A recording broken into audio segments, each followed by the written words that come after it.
नमस्कार, नादी टीवी में आपका बहुत स्वागत है और मैं हूं आपके साथ अनुपमा खोपरी। और बात करेंगे प्रधानमंत्री के मध्य प्रदेश दौरे की। आपको बता दें कि आज प्रधानमंत्री का मध्य प्रदेश पर फोकस रहेगा, जहां पर प्रधानमंत्री नरेंद्र मोदी का ग्वालियर दौरा आज है। विभिन्न परियोजनाओं का भूमि पूजन करेंगे, साथ ही मेला मैदान में कार्यक्रम भी आयोजित होगा, जहां पर करोड़ों के विकास कार्यों का लोकार्पण भी प्रधानमंत्री नरेंद्र मोदी करते नजर आएंगे। आपको बता दें कि 3 जल प्रदाय परियोजनाओं का भूमि पूजन भी करेंगे, साथ ही क्रिटिकल केयर ब्लॉक का शिलान्यास भी प्रधानमंत्री नरेंद्र मोदी के द्वारा किया जाएगा।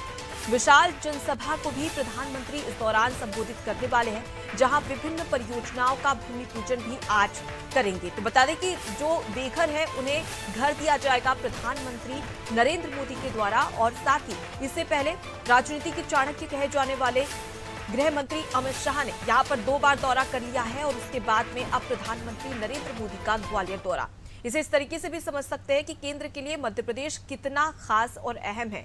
ये प्रधानमंत्री का 9वां मध्य प्रदेश में दौरा है, जहां पर माना जा रहा है कि ग्वालियर चंबल अंचल को साधने का प्रयास यहां पर बीजेपी की ओर से किया जाएगा। आपको बता दें कि मध्य प्रदेश में कहा जाता है कि सत्ता का जो रास्ता है वो मध्य प्रदेश के ग्वालियर चंबल अंचल से होकर ही गुजरता है, क्योंकि हमने नतीजे देखे थे 2018 में, जिसके लिहाज से साफ जाहिर होता है कि जिस प्रकार से बीजेपी को यहां पर हार का सामना करना पड़ा, उसे साफ स्थिति स्पष्ट है कि कांग्रेस को यहां पर जीत मिली थी और बीजेपी को हार। अब ऐसे में देखने वाली बात होगी कि क्या केंद्रीय मंत्रियों के दौरे और साथ ही नरेंद्र मोदी का जो मैजिक कहा जाता है वो यहां इस चंबल में, ग्वालियर अंचल चंबल में चल पाएगा या नहीं। हालांकि ये भी कहा जा रहा है कि जिस प्रकार से ज्योतिरादित्य सिंधिया के कांग्रेस से बीजेपी में आने के बाद में ये भी माना जा रहा है कि बीजेपी इस अंचल में काफी मजबूत है, लेकिन कितनी मजबूत है ये तो चुनाव के नतीजे बताएंगे। लेकिन फिलहाल देख लिया जाए तो अब प्रधानमंत्री नरेंद्र मोदी का दौरा,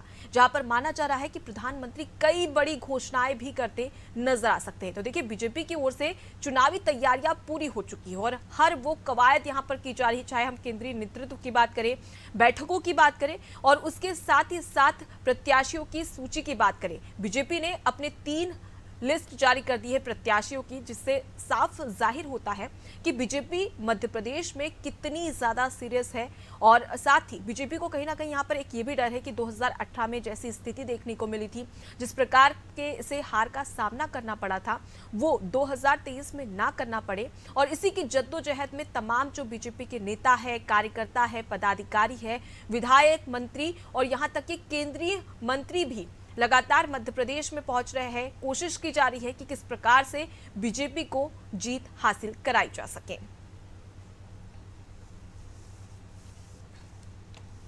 तो देखिए, इस अंचल की बात कर ली जाए तो 34 विधानसभा सीटें हैं, जिनमें से कांग्रेस के पास में 2018 में 24 सीटें गई थी और बीजेपी को मात्र 6 सीटें ही मिली थी। वहीं ग्वालियर जिले की बात कर ली जाए तो यहाँ पर 6 सीटें हैं और इसमें से 5 कांग्रेस के पास गई थी और वहीं सिर्फ 1 जो सीट थी वो बीजेपी के खाते में गई थी। इससे साफ जाहिर होता है कि ग्वालियर चंबल अंचल में बीजेपी का जादू नहीं देखने को मिला था 2018 में। लेकिन क्या यहां पर मोदी मैजिक काम करेगा?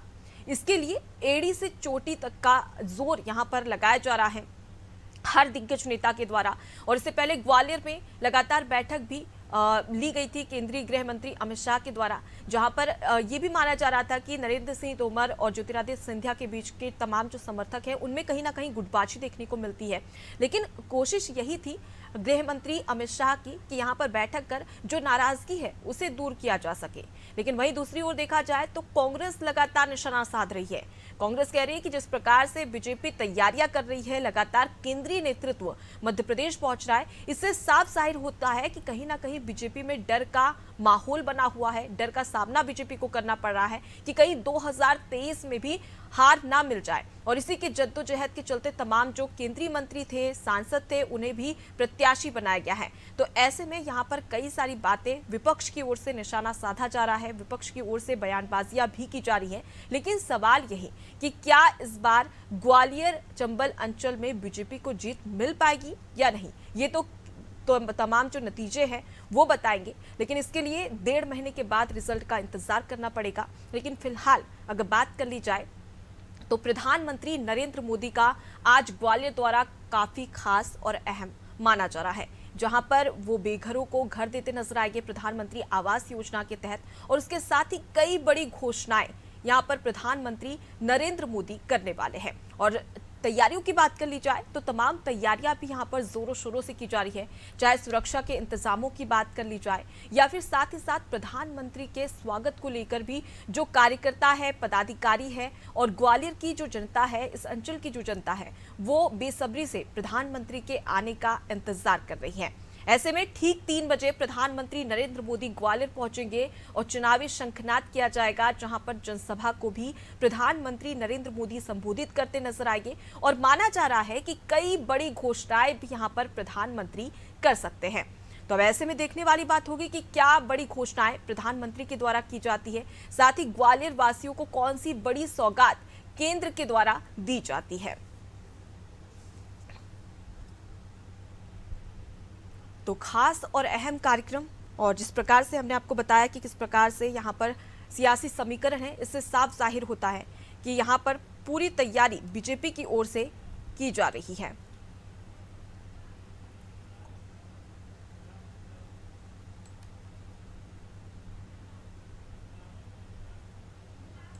ठीक है, इसी पर ज्यादा विश्लेषण करेंगे। हमारे साथ में वरिष्ठ पत्रकार खिलावन चंद्राकर जुड़ गए।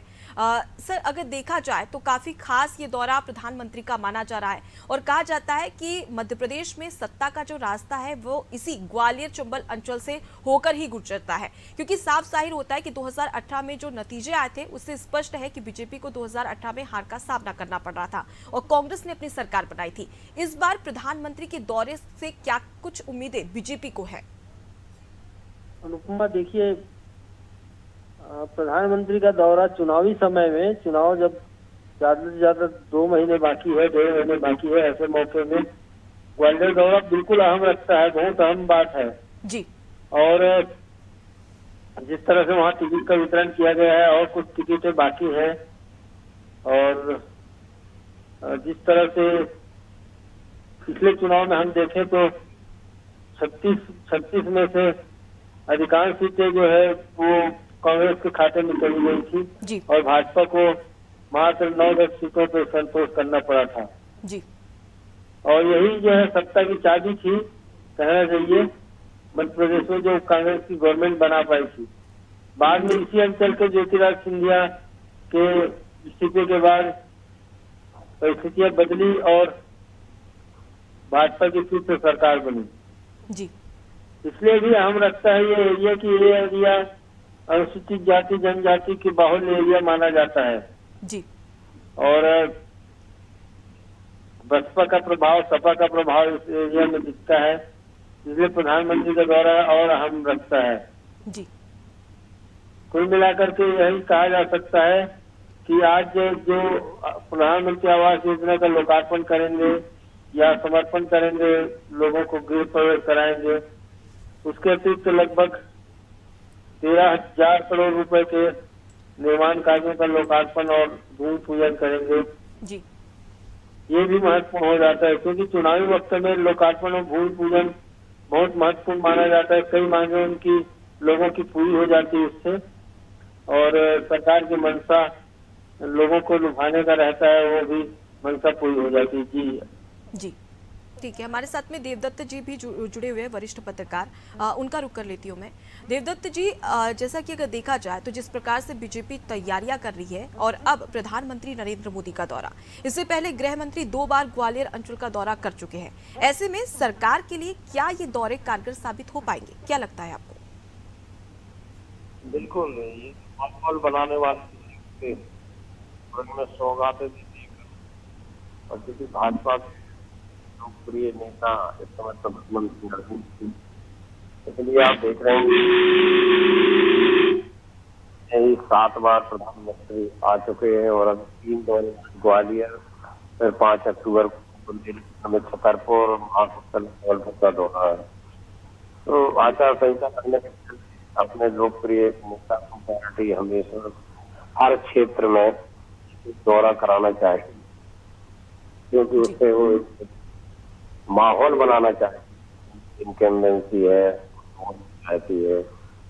इसलिए ये दौर महत्वपूर्ण है और पार्टी की रणनीति के हिसाब से चल रहा है कांग्रेस भी इसमें दौरे करवा रही है। राहुल जी। गांधी आए थे तारीख को, फिर प्रियंका मोहन खेड़े में आ रही है। तो ये तो अब चुनावी दौर चल रहा है।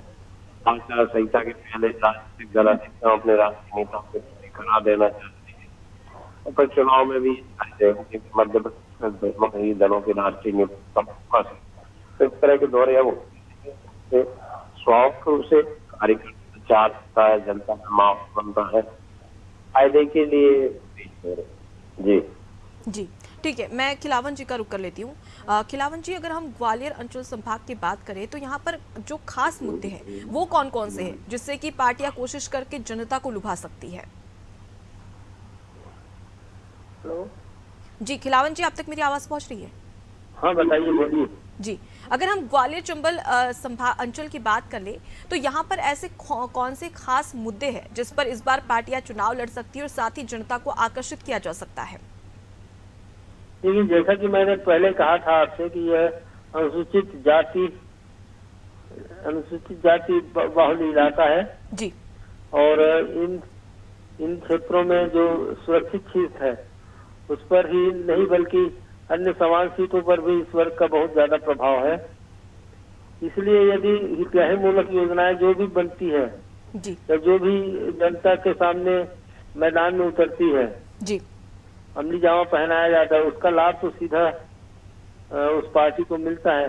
अभी वर्तमान में भाजपा की सरकार है मध्य प्रदेश में, भाजपा और क्योंकि नरेंद्र मोदी केंद्र से मुख्यमंत्री प्रधानमंत्री हैं और आवास योजना, प्रधानमंत्री आवास योजना उनके द्वारा सीधे भेजे जाते हैं, इसलिए ये प्रभावशाली होंगे निश्चित रूप से। साथ ही मैंने बताया कि जैसे विभिन्न निर्माण कार्यों का लोकार्पण होना है, जी विभिन्न निर्माण कार्यों का भूमि पूजन होना है, तो इससे भी जनता का सीधा जुड़ाव रहता है और जनता की आवश्यकताओं की पूरी होती है, तो इसका भी प्रभाव पड़ता है। जी तो आने वाले चुनाव में प्रधानमंत्री नरेंद्र मोदी के ग्वालियर दौरे का प्रभाव हम इस पर देख सकते हैं। इसके अतिरिक्त तो उनका 3 तारीख को छतरपुर और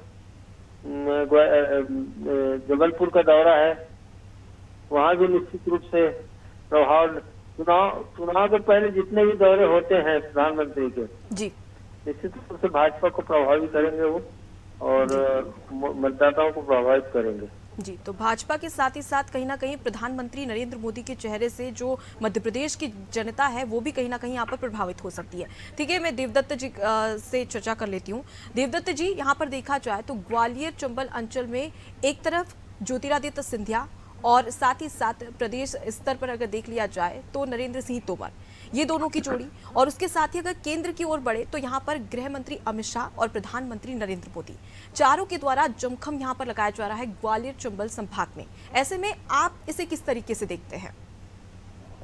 देखिए, ग्वालियर का दौरा इस मायने में महत्वपूर्ण, चंबल इलाके में जी जो फीडबैक आ रहा है वो को अनुकूल नहीं लग रहा। इस कारण पर पहले अमित शाह भी और के सिंधिया जी भी पहले भी गए थे, तो ये उसी हिसाब से कि क्षेत्र में थोड़ा माहौल सकारात्मक बदल जी, और सबसे बड़े तो खुदी है भाजपा को, इसलिए उनको लाया जा। जी दूसरा प्रश्न क्या था आपका? हेलो जी जी ठीक है, तो फिर कुल मिलाकर देख लिया जाए तो यहाँ पर तैयारियां तो की जा रही है, लेकिन इसमें कितनी सफलता मिलती है, और ग्वालियर अंचल संभाग में जिस प्रकार से बातें निकलकर सामने आ रही है, यहाँ पर गुटबाजी भी देखने को मिल रही है, ये भी कहा जा रहा है। और इसी की वजह से देवदत्त जी, गृह मंत्री अमित शाह ने यहाँ पर बैठक भी रखी थी, तमाम कार्यकर्ता, मंत्री, विधायक यहाँ पर मौजूद थे और गुटबाजी खत्म करने का प्रयास भी यहाँ पर किया जा रहा था। तो क्या एक बड़ी वजह भी मानी जा सकती है कि अगर आने वाले समय में चुनावी नतीजे अगर जब आते हैं और कम ज्यादा सीटें आती है तो इसे गुटबाजी करार दिया जा सकता है, ये बड़ी वजह मानी जा सकती है बीजेपी में?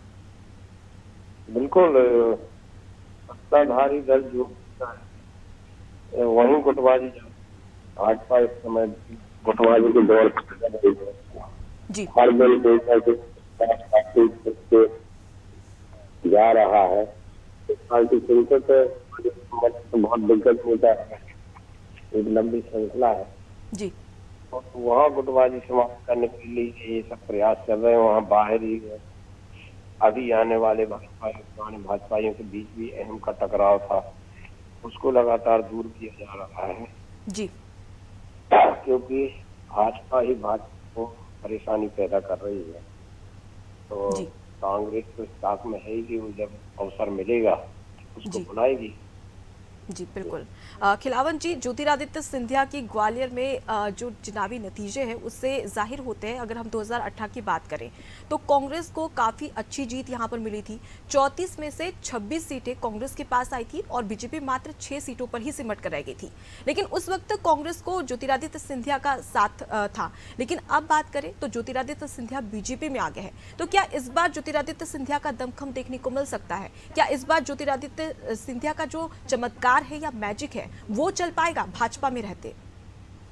देखिए, ग्वालियर चंबल अंचल के लिए ज्योतिरादित्य सिंधिया चमत्कारिक व्यक्ति तो हैं, जी लेकिन वो कितना प्रभाव आप डाल पाएंगे ये महत्वपूर्ण बात है।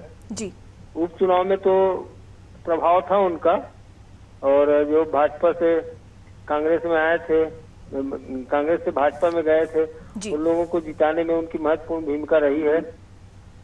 और इस बार भी उनकी भूमिका को कमतर नहीं आंका जा सकता। जी लेकिन सबसे बड़ी बात इस समय यह है कि भाजपा अब एक पुराने भाजपा और एक नए भाजपा के रूप में दो ध्रुवों में बट गई है, और इसका कई बार हमको दर्शन होता है गुटबाजी का। और टिकट वितरण में इस बात का तो पूरा ध्यान रखा जा रहा है, फूक फूक के कदम रखा जा रहा है कि जी। सर्वसम्मति से प्रत्याशी तय हो, किसी गुट विशेष का उस पर आपत्ति न हो, अन्यथा पुराने कार्यकर्ता और भाजपा के नए कार्यकर्ताओं के बीच टकराव की स्थिति पैदा हो सकती है। जी जी। लेकिन खिलावन जी, यहाँ पर विपक्ष भी लगातार निशाना साध रहा है। प्रधानमंत्री नरेंद्र मोदी के आगमन पर विपक्ष की ओर से जुबानी आक्रमण किया जा रहा है, जहां पर विपक्ष का ये कहना है कि प्रधानमंत्री नरेंद्र मोदी बीजेपी की डूबती हुई नाव को बचाने के लिए आ रहे हैं।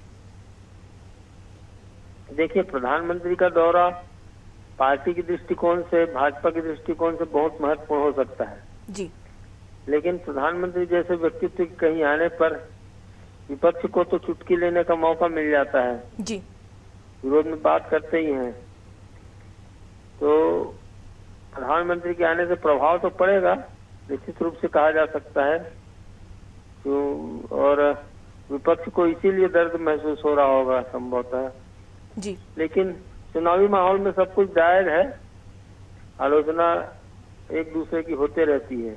जी जी अगर हम ग्वालियर चंबल संभाग की बात कर ली जाए, तैयारियों को लेकर बात कर ली जाए देवदत्त जी, तो किस प्रकार से यहाँ पर तैयारियां की जा रही है? और बीजेपी में उत्साह की बात कर ली जाए तो साफ तौर पर नजर आती है प्रधानमंत्री नरेंद्र मोदी के दौरे के लिए।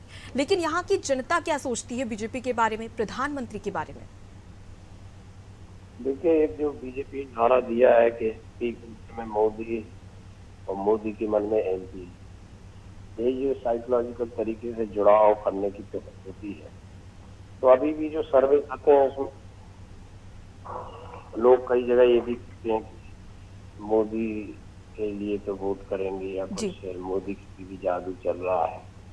भाजपा उसी को लगातार बना रही है कि अभी इस चीज को कर लिया जाए कि मोदी के नाम पर वोट ले लिया जाए। अभी आपने देखा होगा जी कि प्रधानमंत्री ने सीधा सीधा ये कहा कि आप तो कमल देखिए, कमल है आपका प्रत्याशी, कमल है आपका चुनाव। वो भी धीरे धीरे उन्होंने बैक किया और कमल को आगे किया, जबकि भाजपा वाले मोदी को आगे कर रहे थे। ये एक रणनीति होती है, पार्टी के मतदाता हो, समर्थक हो, पार्टी के लिए कमल चिन्ह पे जितना है, जो मोदी से लगाव रखते हैं वो चुनाव पर दे दें। तो बाकी जो स्थानीय कारण होते हैं और स्थानीय मुद्दे और जो प्रदेश का नेतृत्व, तो ऐसी बहुत सारी चीज होती है। लेकिन जो अधिकतम वोट जिससे करना चाहते हैं भाजपा मोदी के जिस व्यक्ति से बात कर रहे हैं बिल्कुल, तो यहाँ पर मुद्दे, स्थानीय मुद्दे हैं वो तो खास रहते हैं, लेकिन बीजेपी के लिए कहीं ना कहीं प्रधानमंत्री नरेंद्र मोदी का चेहरा भी साफ जाहिर होता है कि जीत में एक बड़ी मजबूती के साथ में जनता पर प्रभाव डालेगा। फिलहाल के लिए आप सभी वरिष्ठ पत्रकारों का बहुत शुक्रिया हमसे बातचीत करने के लिए। तो देखिए, जिस प्रकार से हमने विश्लेषण किया, जिससे साफ जाहिर होता है कि बीजेपी की तैयारियां पूरी है और हर वो जद्दोजहद यहाँ पर बीजेपी की ओर से की जा रही है जिससे कि चुनावी नतीजों को पलटा जा सके 2018 के, और साथ ही साथ चुनाव जीता जा सके। अब ऐसे में देखने वाली बात होगी कि प्रधानमंत्री नरेंद्र मोदी का चेहरा यहां पर कारगर साबित होता है या नहीं, और साथ ही साथ यहां पर ज्योतिरादित्य सिंधिया की साख भी दांव पर लगी है। किस प्रकार से वो बचाते हैं, ये भी एक बड़ा सवाल है। फिलहाल के लिए इतना ही। देखते रहिए नादी टीवी। नमस्कार।